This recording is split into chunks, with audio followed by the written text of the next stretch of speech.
কুখ্যাত সন্ত্রাসী top terror জুয়েলকে মেরে আজ তুমি রিকশাওয়ালাদের যেভাবে রক্ষা করলে, তুমি আমাদের মাথার তাজ হয়ে থাকবে চিরদিন। তুমি একা নও মানিক ভাই, আমরা আছি তোমার সাথে, সারা বাংলাদেশের মানুষ তোমার সাথে আছে। আজ তোমার বিজয় মানে আমাদের বিজয়, আমাদের রিকশাওয়ালাদের বিজয়। আজ তোমার নিয়ে আমরা আনন্দ করব, নাচবো, গাইবো, ফুর্তি করব।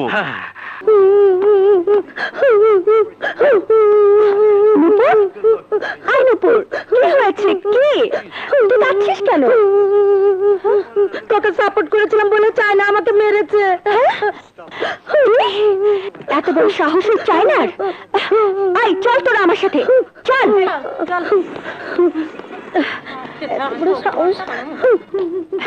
আই চায় না।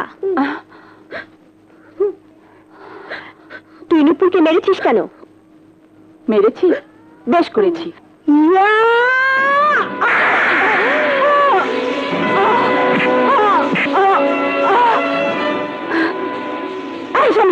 তোকে আমি ধরছি রে।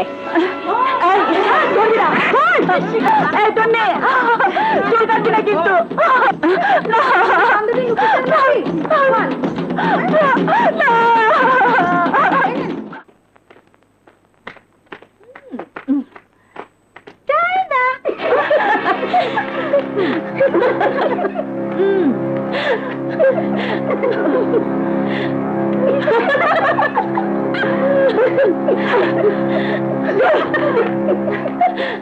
কিন্তু ওই শালীর গায়ে আমার চাইতে বেশি শক্তি। ওকে শিক্ষা দিতে হলে আমার সাথে আরো লোক চাই।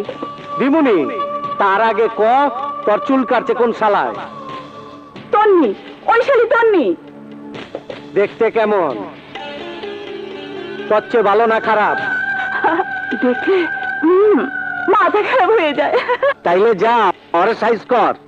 ভাই, আমার সাথে শক্তিশালী লোক দিন, যেন ওই তন্নিকে সাইজ করতে পারি। আপেল জীবর ভাই, আমগো চাইনার লগে 2-4 জন পোলা লয়ে যা, একটা বদমাইয়ারে সাইজ করে আয়। মেয়ে মানুষ মানে নরম শরীর, কামড়া খান দিব।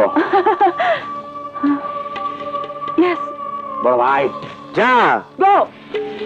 বড় ভাই, আপেলকে একা ছেড়ে দেওয়া কি ঠিক হলো? ঢাকা শহরের মধ্যে সবচেয়ে বেশি আমার ডাইল বিক্রয় ওই কলেজে। আর চাই না আমার ডেঞ্জারাস ক্যাডার। শুধু ডেঞ্জারাস নয়, আমার নারীও সাপ্লাই দেয়। কর্তা, কর্তার বুদ্ধি সত্যি জিঞ্জিরার মতো। চুপ।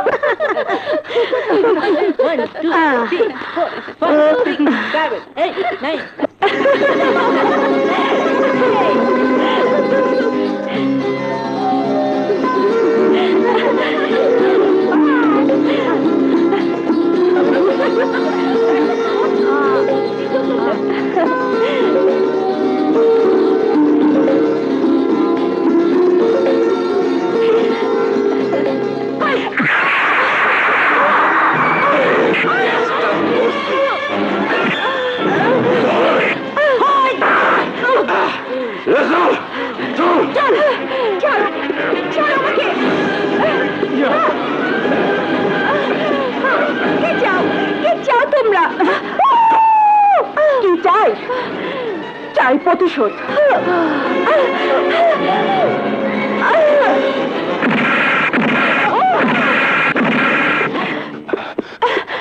তোমার কিছু হয়নি তো তন্নি?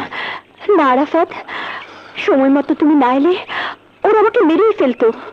আমার বুক থেকে তন্নিকে কেউ কোনোদিন কেড়ে নিতে পারবে না। আরাফাত, আমাকে তোমার শক্ত হাত দিয়ে জড়িয়ে ধরো, জড়িয়ে ধরো। তন্নি, এই চার কাপ পরিষ্কার করে চা নিয়ে যা। ওই মিয়া, চা খাইলে খান, না খাইলে ফুটেন। এর থেকে পরিষ্কার চায়ের কাপ আমার দোকানে নেই। যান। চল দোস্ত, অন্য হোটেলে যাই। রং কত শালাই রিক্সা, মা দাসী বান্দির কাম করে মানুষের বাসায় বাসায়, ফের আবার পরিষ্কার চায়ের কাপ চাই। কি করলি শোরের বাচ্চা? কি কমো, যা সত্য তাই কইছি। যার মা ঝিগিরি করে তাগো পোলাপানের এত রং সহ্য হয় না। আমার মা জিগির করে। দোস্ত দোস্ত তুমি করতেছো কি? ছাইরা দোষ মহল দোস্ত, আজ ওই কুত্তার বাচ্চাটা আমি মাইরা ফেলাবো। কাজের মাতারি আর কি করব? বিশ্বাস না হলে যা বাসায় গিয়ে তোর মারে জিগায় যা।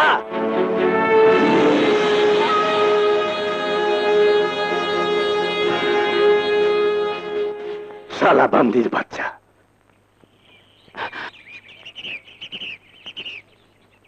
কি রে, এই অসময়ে তুই বাসায়? শরীর খারাপ করেনি তো? সারাদিন তুমি কইছিলে, হঠাৎ এই কথা জিজ্ঞেস করছিস কেন? আমার প্রশ্নের উত্তর দাও মা। সারাদিন তুমি কইছিলে। এই মানে একটু। সারাদিন আমি বাইরে বাইরে রিক্সা চালাই, কিন্তু তুমি সারাদিন কই থাকো মা?